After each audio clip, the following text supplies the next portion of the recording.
So gangs, like crime, it's an interesting, really interesting place. So to start it off, you know, in the States, we're always like hating on our government leaders. Like, you know, it doesn't matter who's in office, and if they're doing good things, someone's going to hate on them, right? And the same way in El Salvador. But the government, I mean, it's really cool.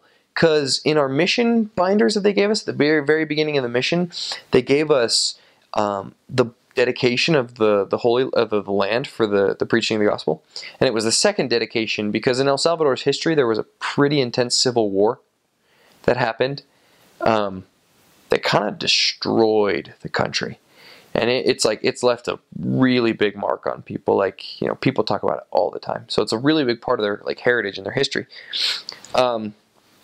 But after that happened, and after the gospel started getting taught there again, Neal A. Maxwell actually was the one, I believe, if I'm not mistaken, but I'm almost positive it was Neal A. Maxwell, who rededicated the land for the preaching of the gospel. And in one part of it, he said, "We bless the leaders of this country, and we thank God for the privilege to bestow this great blessing on this country, that Satan will never have hold over the hearts of the leaders of this country." So the leaders of the country, you know, going off that blessing, which is pretty cool to see in the dedication of a whole country, which is pretty cool to see, you know, that the leaders will always be like righteous, but, well, you know, with the best interests of the people. But, you know, Satan always finds a way to wreak havoc, and the gangs are huge. As far as like, well, advice to anyone that's going there, have a really good reason for why you're going, and if you don't, I wouldn't go. There's some pretty cool things to see in El Salvador. There's some pretty places, and there's like beach resorts. But there's touristy things to do. There are really, really world class like ruins and just like crazy, amazing views to see. But like my parents asked if they wanted, if I wanted them to come pick me up, and I was like, definitely not. I do not want you anywhere near this country. I was like, I don't want you anywhere near a bus, because it's just dangerous. There are gangsters, I should say, everywhere, and there's two main gangs. There's 18, which is like from Guatemala, and then there's MS-13, which is like the Salvadorian gang. And I think National Graphic actually a couple years back did a documentary on them, and the documentary was called "The Most Dangerous Gang in the World," because they are just ruthless, and they just fight them in MS-13. 18 is comprised of sixes, and they've got like all their hand symbols and stuff. But so it's 18. If you divide it by 3, is 3 sixes. So they're kind of scary. Like, they're a really scary gang because they're like kind of more devil worshippers. And not to scare anyone, because, you know, no missionaries, I don't think, as far as I know, have ever been killed by like gang members or anything. But I got robbed. Like, I got jumped multiple times. They took my shoes when I had like 2 weeks in the mission. They're like, "Give me your shoes," and it was at gunpoint. And I was like, "Well, not much I can do. Like, here's my shoes."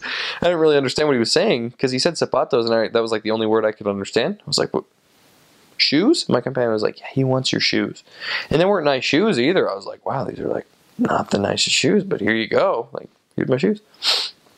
And I got jumped in like a bus a couple times. But most of the time, as you kind of hear like across missions, like the gangs would kind of like look out for you because they kind of have respect for you. Like, you're away from your family, you're working, and you're working for God. And a lot of gang members are like devout Catholics, or like they have the prophetic and like evangelist church. That's what they call it down there. So it doesn't translate super well, but so they could be members of that church, which is just a Christian denomination. But the gang members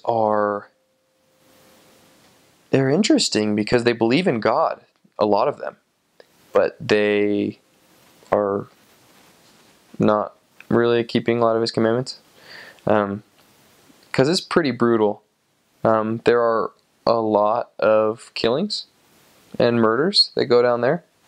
And the gangs kind of run the country. When I had my first change, they put what was called a curfew on the whole country, and they said, look, if you're not in by 5 o'clock, we're going to kill you. And it's kind of their way of showing the government, like, you can do whatever you want to, like, search us out, and we're gonna show you that we're in power. And so they put a curfew on the country, and that was a crazy experience because we were like, didn't know, we didn't have cell phones, so we're just like out trucking around, and all of a sudden we're like, well, why isn't anyone like here?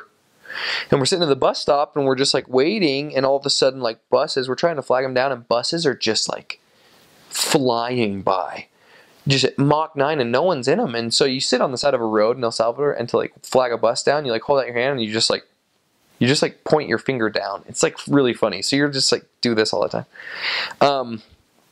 And they were just flying by, and we were trying to get somewhere, and we're like, well, what's going on? So a member saw us like from the window and like came out and was like, look, they put a curfew on the country. You got to get home. And so we were pretty close to home. So we ran home and got in, called our zone leaders, and we were like, hey, we didn't know. And they're like, yeah, it's been like you were supposed to be inside like half an hour ago. So my first area was relatively dangerous. It was actually really nice where I lived, but outside of it, it was just super dangerous because it was a suburb of San Salvador, and that was like where a ton of gangs were in El Salvador, or in San Salvador, and all the suburbs was just gang riddled. So it was kind of like crazy. Once you got like farther to the outskirts, there were less gangs, but they still had a huge presence everywhere.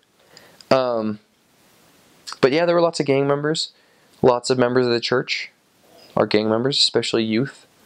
They were involved in gangs, and so it was kind of hard because you're not supposed to work with them or teach them.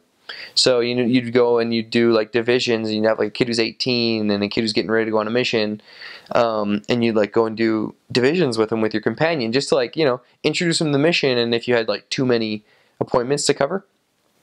And come to find out, like 2 weeks later, like one of the kids you've been working with is like a member of the gang. So it's a really weird thing. It's a really, really weird situation. The gangs were very, very powerful. There's graffiti everywhere. And it's not like pretty graffiti like here. It's just graffiti that's basically marking gang territory. And then they'll cross out each other's gang markings and put their own, and that starts like a battle and stuff. A tattoo down there is like a symbol of being a gangster. So even if you just have like one tattoo, it means like you're a gangster. So people don't have tattoos down there normally. But it's kind of interesting for people that come from the States and like get deported, or have been in the States for a long time and they go down to visit, because a lot of people have tattoos here in the States, and they'll go down, and police officers there don't ask questions. If they see someone with a tattoo, they pretty much just beat the tar out of them, which is crazy. And so, a tattoo is a symbol of a gang member. Kind of like what I was saying before. I can't remember what the question was, but I was telling you about how there are armed guards outside of every store. That's the reason why, because there are so many gang members and so many, like stick-ups and so many drive-by shootings and so many just like everything. And that's also why the army is always patrolling the street. And it's kind of sad because El Salvador's army is used pretty much primarily to like keep gang violence to a minimum and to search out gangsters and beat the trash out of them and put them in jail, right?